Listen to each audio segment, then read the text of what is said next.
hydrogel. Yung minamachine cut siya mo. Store ba yan? Bawas yun? Hindi po. Dapat 150 na lang. Medyo mahal ang hydrogel mo. Gel kasi yun. Sa labas nga 600 yan. Si tempered lang ang kaso wala tayong tempered. Double check Wala mo. bang screen protector yan?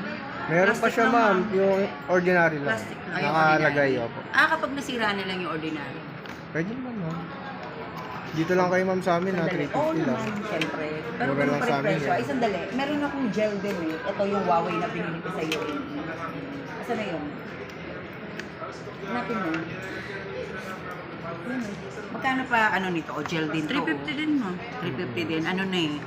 ano na din siya. naka-curve. Naluto na. Naka-curve Naluto na na. ma'am. no? Binili ko to doon, ano to eh, 2,000 something AED, parang 2,600 AED, tapos nag-sale, naging 1,800 something AED na lang. Ayoko ng Huawei, yung mahadera kong ate, pinabili ako. Huawei. Hindi ko alam kung paano gamitin. Oo, ano kasi ito eh.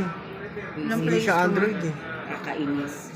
Android ako, Samsung nga Oo, lang. yun nga ma'am. Ay kaso iba po ang Oo nga, software. iba nga. Hindi ko Interface ngayon niya. alam.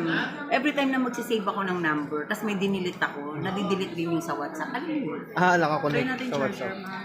Sige ko. Yan yung charge. 35 watts na to. O, di ba hindi yan po pwedeng gamitin habang nagcha-charge? Opo. Explain. Yun yung mabilis mo Overcharge. sir. Okay, Ginagamit narinig mo? mo? Charge.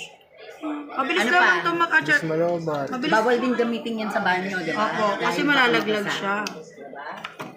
Tingnan mo.